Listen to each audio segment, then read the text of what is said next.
अनजानी मदद। रात के 11 बज रहे थे और अचानक घर की घंटी बजी। रवि चौंक गया। इतनी रात को कौन आया?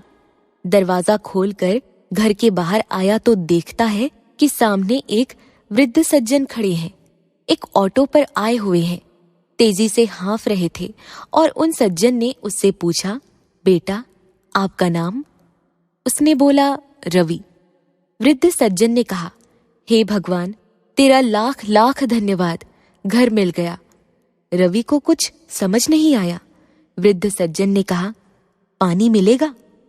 रवि ने कहा, आइए, घर के अंदर आइए, और रवि ने उनको पानी पिलाया। उसके बाद वृद्ध सज्जन ने रवि के हाथ में एक चिट्ठी दी। रवि ने उस चिट्ठी को पढ़ा। पढ़कर वो दूसरे कमरे में गया। 3-4 मिनट में रवि वहां वापस आया और ऑटो वाले को कहा, भाई साहब आप चले जाइए, और वृद्ध सज्जन का सामान उतार कर घर के अंदर ले आया और कहा, अंकल रात बहुत हो गई है, आप सो जाइए, मैं आपका काम कल सुबह कर दूंगा। उस चिट्ठी में रवि के पिता ने रवि के लिए कुछ लिखा था और वृद्ध सज्जन ने कहा कि आपके पिता ने मुझे भरोसा दिलाया है कि मेरा लड़का आपका काम जरूर करेगा। आप बिना किसी चिंता के निसंकोच वहां चले जाओ। बात ये थी कि उस वृद्ध सज्जन के एकमात्र बेटे का अचानक एक सड़क दुर्घटना में देहांत हो गया था।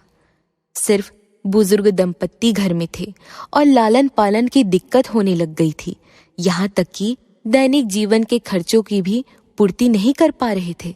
वह तो अपने बेटे की मृत्यु का कंपनसेशन लेना नहीं चाहते थे, लेकिन जब कोई रास्ता नहीं बचा तो मजबूरी में उनको कंपनसेशन लेने का सोचना पड़ा। और जब कार्रवाई आगे बढ़ी तो उन्हें पता चला कि एक कागज है जो उन्हें दिल्ली में जाकर सर्टिफाई कराना पड़ेगा। सालों साल वृद्ध सज्जन अपने छोटे से गांव से बाहर नहीं निकले थे। दिल्ली उनके लिए बहुत डरावनी और बहुत बड़ी जगह थी। इतने में उनके पुराने मालिक ने अपने बेटे के नाम से चिट्ठी बनाकर दी कि जाओ, मेरा बेटा रवि आपकी मदद करेगा। अगले दिन सुबह अंकल उठे। रवि ने उनको बढ़िया नाश्ता कराया, अपनी गाड़ी में बिठाया। रवि ने छुट्टी ली और छुट्टी लेकर रवि उस ऑफिस में गया जहां बहुत मेहनत मशक्कत करके आखिर वो दस्तावेज निकलवा ही दिए। दस्तावेज सर्टिफाइड कराने के बाद अंकल के बस की टिकट करा दी। टिकट के साथ मिठाई का एक डिब्बा दिया और बस स्टैंड पर छोड़कर निकलने ही वाला था कि इतने में वृद्ध सज्जन ने हाथ जोड़कर कहा, रवि तुम्हारे पिता धन्य हैं कि उन्होंने तुम्हारी जैसी संतान को पैदा किया। वे बहुत भाग्यशाली हैं। तुम कुछ कहना चाहते हो क्या? मैं आपके पिता को संदेश दे दूंगा।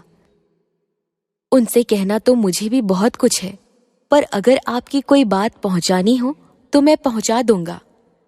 रवि एक पल के लिए एकदम शांत हो जाता है, फिर धीरे से कहता है, माफ कीजिएगा अंकल, आपसे एक बात कहना चाहूंगा। वे सज्जन बोले, कहिए ना बेटा। रवि ने कहा, अंकल मैं वो रवि नहीं हूं जिससे आप मिलने आए थे। उस पर उस वृद्ध सज्जन ने हैरानी से कहा, पर बेटा तुम्हारे मकान के बाहर तो रवि निवास लिखा था। हाँ, वो मेरा रवि निवास है। मेरा नाम भी रवि है, लेकिन मैं वो रवि नहीं हूं जिसे आप ढूंढने आए थे। उस वृद्ध सज्जन को कुछ समझ नहीं आया तो रवि बोला, कल रात जब आप आए थे तब आप हाँफ रहे थे, लेकिन आपकी आंखों में वो उम्मीद थी कि उनका बेटा आपकी मदद जरूर करेगा। जब मैंने चिट्ठी पढ़ी तो मैंने आपके वाले रवि को फोन किया। वो एकदम से परेशान हो गया और असमंजस में पड़ गया, क्योंकि वो कहीं बाहर गया हुआ था और 8-10 दिन बाद आने वाला था। साथ ही आपको देखकर मुझे मेरे पिता याद आ गए, जिनके लिए मैं जीवन भर कुछ न कर पाया था। मेरे पास हिम्मत भी नहीं थी मैं आपकी उम्र और भावना को देखते हुए आपको वापस भेज सकूं। तब मैंने निर्णय लिया कि आपका ये काम मैं करूंगा। उस वृद्ध व्यक्ति की आंखों से आंसू बहने लगे। वो बोले, तुम रवि को जानते नहीं हो? रवि बोला, अंकल मैं उसको नहीं जानता। आपकी चिट्ठी में उसका फोन नंबर था, मैंने उन्हें फोन लगाया। उस पर उन्होंने फिर से पूछा, तुम वो रवि भी नहीं हो? वह फिर से बोला, हाँ मैं वो रवि भी नहीं हूं। उस पर उस वृद्ध ने कहा, फिर भी तुमने मेरे लिए छुट्टी ली और इतना किया। कौन कहता है भगवान नहीं होता? कौन कहता है कि ईश्वर नहीं होते? इसको बार बार दोहराते हुए वो बस में बैठकर चले गए। रवि अपने घर पहुंचा और उस रात उसे अपने जीवन की सबसे ज्यादा सुकून वाली नींद आई। साथियों, जीवन में हम अपने रिश्तेदारों की, दोस्तों की, अपने परिवार वालों की, अपने साथ काम करने वालों की मदद करते हैं। इतने में ही हमारी दुनिया सिमट जाती है।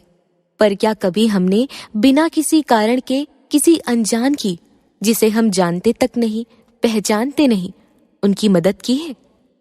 एक बार ऐसा करके देखें, हम भी चैन की ऐसी दशा का अनुभव करेंगे जिसे शायद हम सभी खोज रहे हैं।